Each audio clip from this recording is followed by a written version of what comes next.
Professeur Didier Raoult, Yanis Roussel, que pensez-vous de l'état actuel de la situation épidémiologique du coronavirus et des dangers qu'il représente?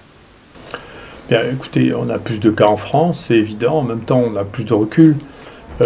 Tout ça est à mettre en perspective de ce que nous savons. Vous savez, les infections virales respiratoires, elles tuent 2,6 millions de personnes par an dans le monde.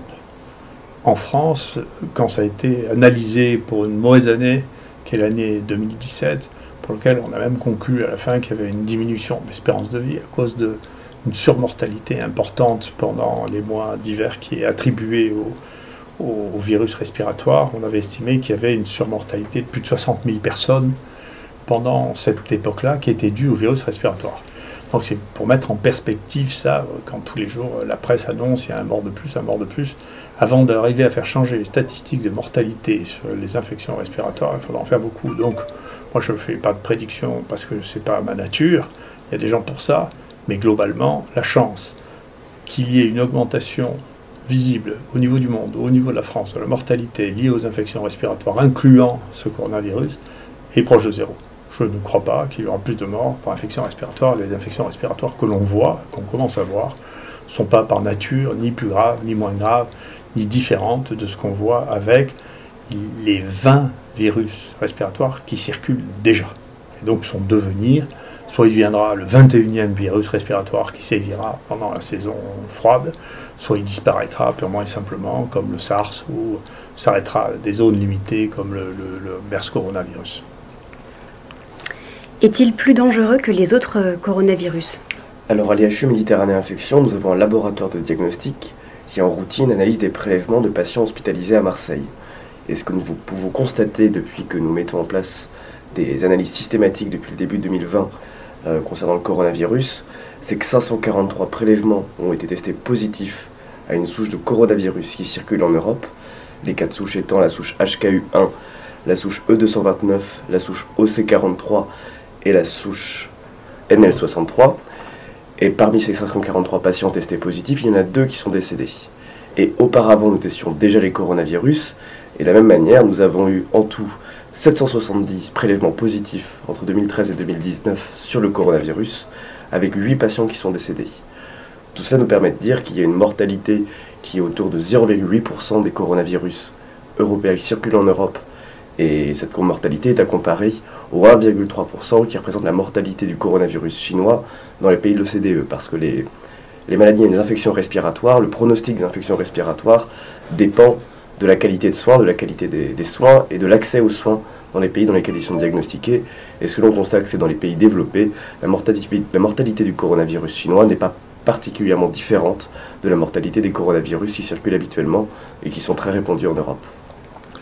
D'ailleurs, la réflexion collective qui est en train de se mener nous laisse tous penser, quand les gens veulent bien prendre un peu de recul, que la mortalité va probablement être du même niveau que la mortalité de la grippe.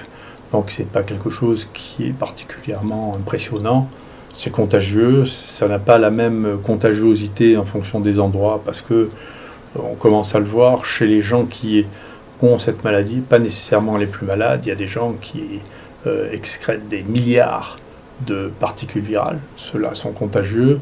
Il y en a qui, en dépit du fait qu'ils sont malades, vont excréter 1000 fois moins de virus et donc représentent un risque de contagion qui est moindre.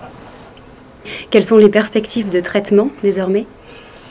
Alors, on vient, nous, d'avoir notre projet de recherche sur l'hydroxychloroquine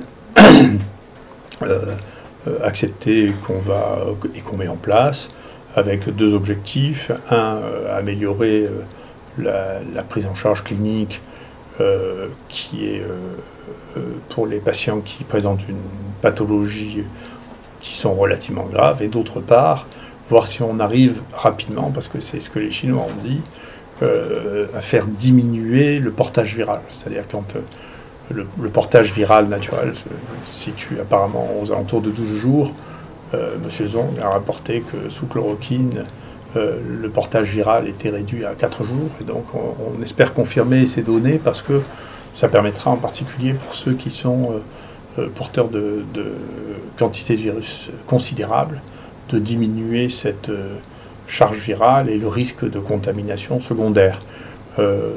D'ailleurs, encore une fois, la Chine, maintenant l'Iran, d'autres pays sont en train de recommander en première intention d'utiliser la chloroquine, qui est quand même, là aussi, on a entendu beaucoup de choses, mais vous savez, de connaître les risques toxiques d'un médicament qui est utilisé depuis 60 ans ou 70 ans, c'est beaucoup plus facile que de connaître les risques toxiques d'un médicament qui n'a pas été utilisé, qui commence à être utilisé, pour lequel on n'a aucune idée de la toxicité. Donc le risque n'est pas du tout de même nature. Et encore une fois, nous allons utiliser l'hydroxychloroquine. Écoutez, il n'y a pas un livre de médecine au monde qui ne rapporte pas 2 des traitements que j'ai inventés pour le traitement de maladies infectieuses avec de l'hydroxychloroquine. Donc ceux qui parlent de l'hydroxychloroquine dans les maladies infectieuses et qui n'en connaissent pas l'usage ne lisent pas les livres de référence. Merci beaucoup.